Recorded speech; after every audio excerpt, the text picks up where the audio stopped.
Hi everybody. I finished all the stuff I had to do today early, so I have more time. I'm probably going to do 5 videos pretty quickly, and then I'll be done for today. So that'll bring my total up to 7. Okay.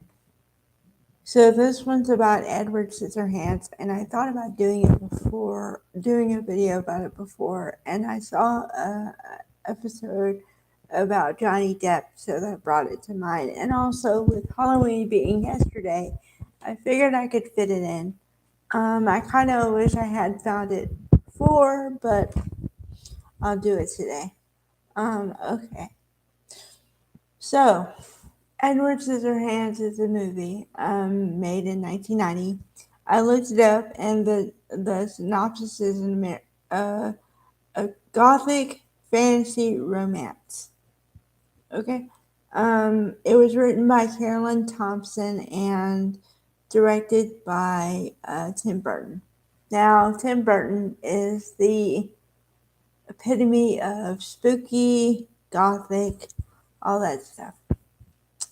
Okay, so this story is the cast is Johnny Depp, Winona Ryder, Diane Wiest, Kathy Baker, and Anthony Michael Hall is in there too. Um, okay, so of course we have to have Edward Scissorhands and the creator, which the story goes. The creator made this humanoid, only he didn't have time to give him hands. He died before he could give him hands. Therefore, the Scissorhands. Okay. So the story goes, in the beginning, the main character is telling her granddaughter a bedtime story about how she met Edward Scissorhands. And it's Peg. Her name is Peg, played by Diane Wiest. She was an Avon saleswoman, and she wasn't sure or not if she should go to the haunted or this dark-looking mansion, and she figured why not. Then she finds this boy alone. So she says, I can take care of you. I can bring you home and take care of you. Okay. Thus begins the trying to humanize and a thing or someone or something that would be considered other. Okay. And I think the story centers around, for me anyway, the fact of, can an other make it in society, actually make it? Or are they always destined to be in their own category because nobody can relate to them, or they're just too other that they can't be assimilated into society? And the reason why I go so deep with it was because in college I did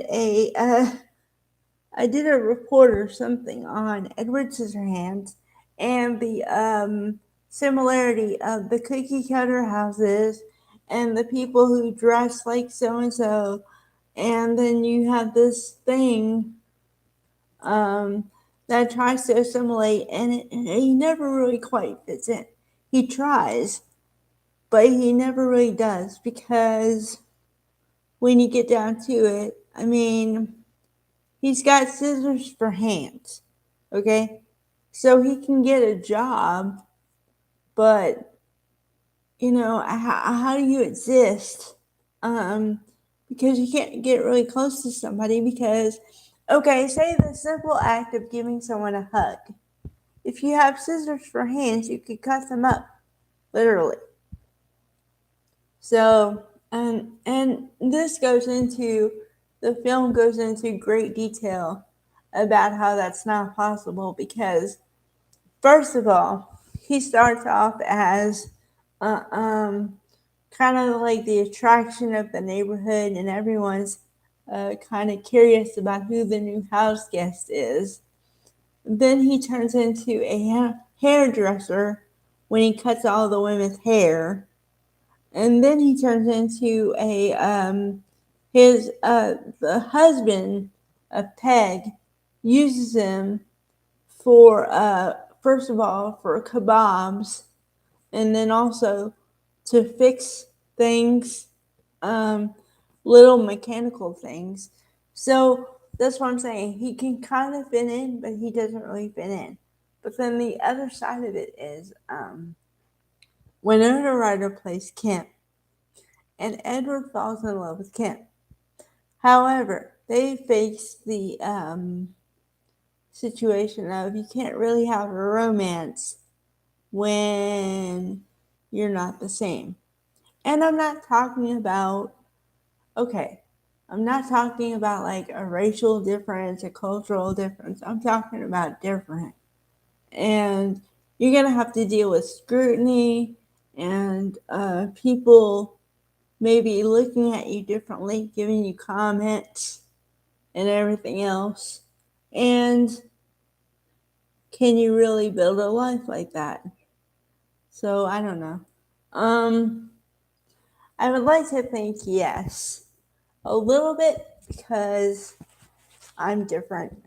I've been considered othered a couple times in my life.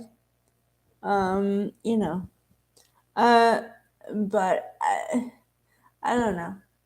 Like I said, you could take this film and go really deep with it, or you could take it at surface level and just say it's a really good horror story. Although they have a dash of Christmas in there too, so it could be a hybrid. But so, yeah, but then the other backstage stuff, I guess, is Winona Ryder and Johnny Depp were in a relationship at that point in their personal life, and they were in a relationship for a long time, and they're still really good friends to this day. So I guess that's the good thing that came out of it. Um, and Diane Weiss went along to do LA or Law and Order. So Anthony Michael Hall was the kid, was kind of considered the nerd in the teen movies. He was a favorite of John Hughes. So, but yeah, if you're into gothic, or you just want to see something with a different kind of plot, I'd say check this one out. Okay.